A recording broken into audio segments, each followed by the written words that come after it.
second mode of persisting data is SQLite database. I guess folks who have worked on any mobile platform would know about this. This is kind of de facto standard now for saving data in the database. It's an embedded database.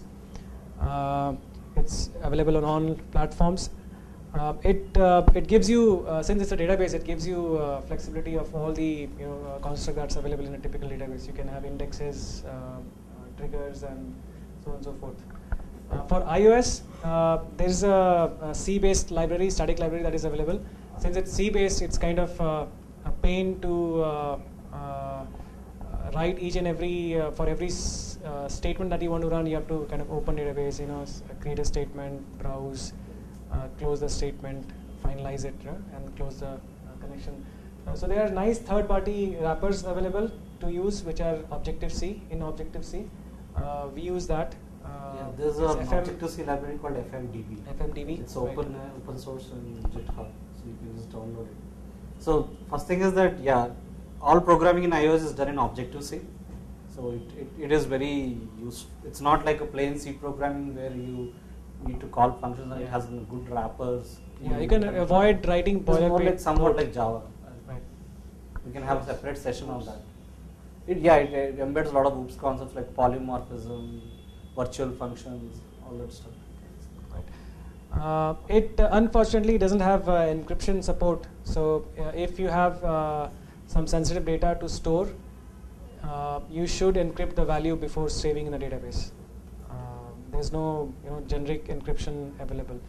There are few alternatives available. Like if you go to SQLite website, they give you an encryption component, or what do you call that?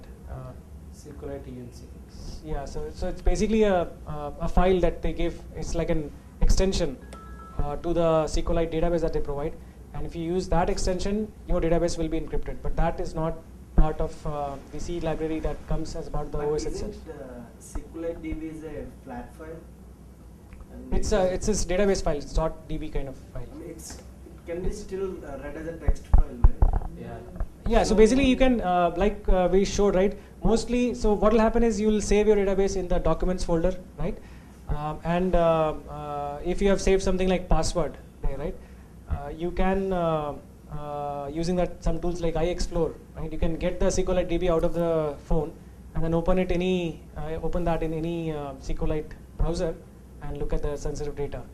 So it's advisable not to save sensitive data in an unencrypted fashion. And we'll cover that as well. If you have some sensitive data to store, like user accounts, iOS gives you a mechanism called keychain, where that's where you should save all your credentials, lightweight data. You should never save heavy data there. It's only typically it's for credentials. Right. Okay. Yeah. So for Android, SQLite is a preferred mode of storage because it has got nice support built into the SDK itself. There is a good SDK wrapper called SQLite Open Helper. You just need to create an object of it, and there are enough tutorials on usage of this, but it's very easy to use. The only thing is that it also doesn't have encryption support. Okay, so one key thing here is that, right, basically you write your application in terms of threads and everything, right? How many of you think the SQLite libraries which we give are thread safe? SQLite libraries. So you understand what thread safe means, right? Yeah. Basically, when you are trying to access the database from two different threads, data should be consistent. There are some properties for saying that it is safe, right? I mean, open a single connection and send everything to that. Yeah. So basically, yeah, exactly. At file, if you open two DB connections and then you start trying to do DB operations, then it is not. It does not. You will start getting DB locked exceptions and all these things. So it is. Since these apps doesn't have a huge data and then you don't need a lot of number of connections, it's preferable that you use a single DB connection to manage your database access, and it pretty much works well. I've seen up to 1,000 records accessing from multiple. You define a DAO layer, a data access layer. Yeah. So what I've done is that the SQLite Open Helper, right? It is basically abstracts a database connection in Android. So I've made sure that is singleton. the SQLite OpenHelper class. I don't have multiple instances of OpenHelper class. So I've just written a wrapper to just say give me database connection, which will make sure that SQLite OpenHelper is a singleton. And all access is SQLite. Oh yeah, exactly. And then I've never seen problems even when I'm accessing through multiple threads. So it can be dealt on a case by case basis, but it is preferred to always start with a single connection if you don't need it. Any questions? Right, core data is an iOS specific concept. It's a framework. It's a data model framework. Very good one, flexible and very powerful, which will help you write applications in the MVC paradigm very fast and still build very good, powerful applications. It will avoid writing a lot of boilerplate code. The way it works is you define objects. Again, it will be visually define objects and their attributes, and you specify relationships between the object. So there's an object graph that you build up, and then there is something called a managed object context, which is the guy which is kind of God and orchestrating the access to the data and persisting the data, etc. That's the main class there. So you basically work in terms of object graphs, right? It also helps you automatically generate, classes where all you write is the business-specific logic. You can also, kind of join the controllers with the view visually and pretty much get a functional app in no time if you have mastered core data. So I would strongly recommend that you read about this and see the feasibility of you using this core data in your application. You have got various modes of persistence here. You can save it in SQLite, or you can use XML format to save or plist. And again, it's very specific to iOS, but a very powerful and very useful tool.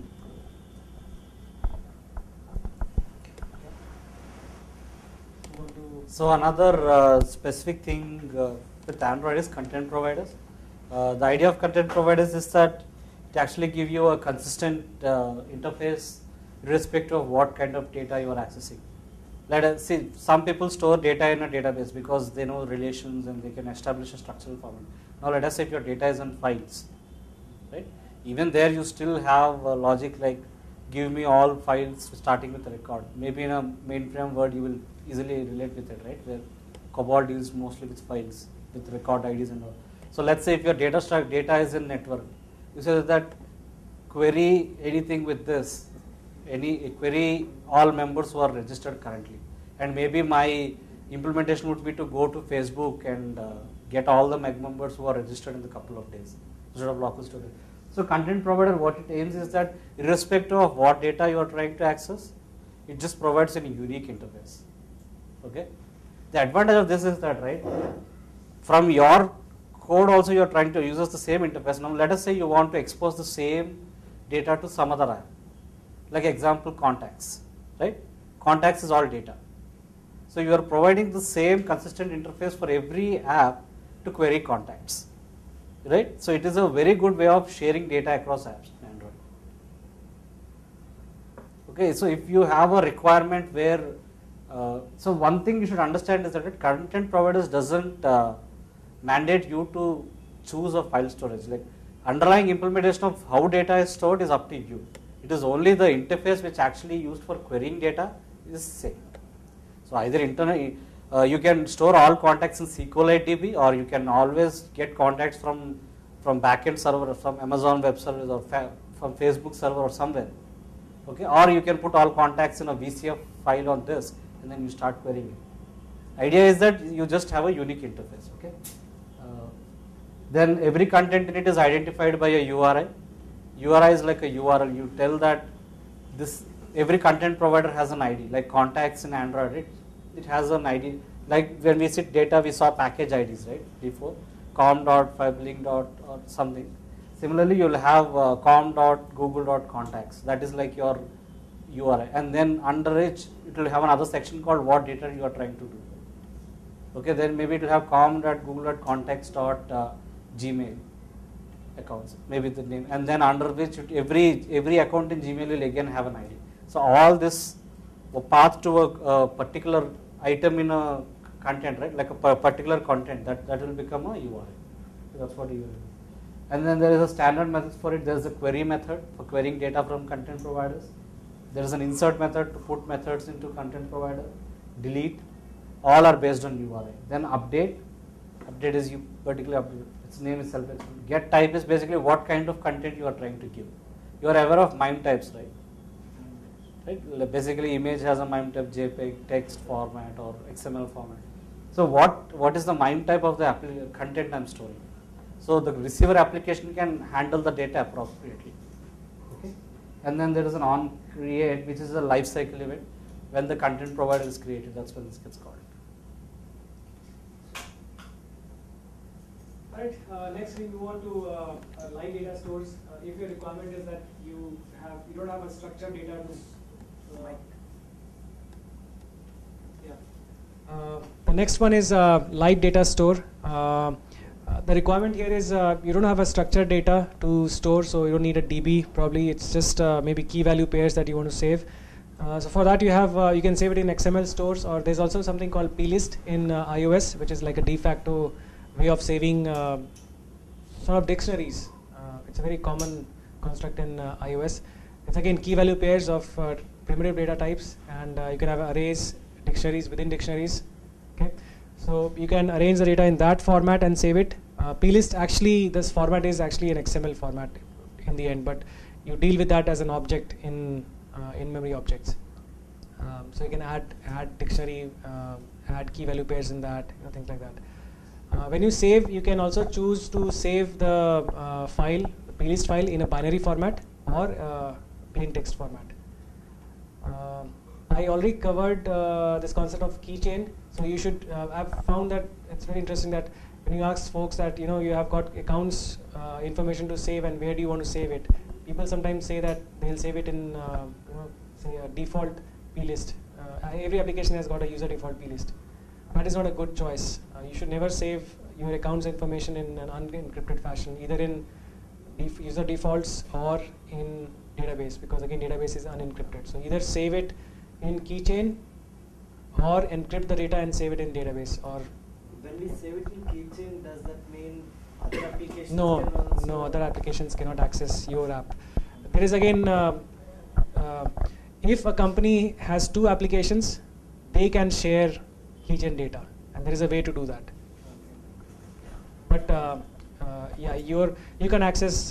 Typically, you can't access data of any other applications. So keychain is again specific to that particular application. Keychain concept is it's like an OS. You can think of it as an OS vault, Okay. where one application can keep its data safely, and only that application will be allowed. It gets a locker for its own Yes, you can think of it as a bank locker.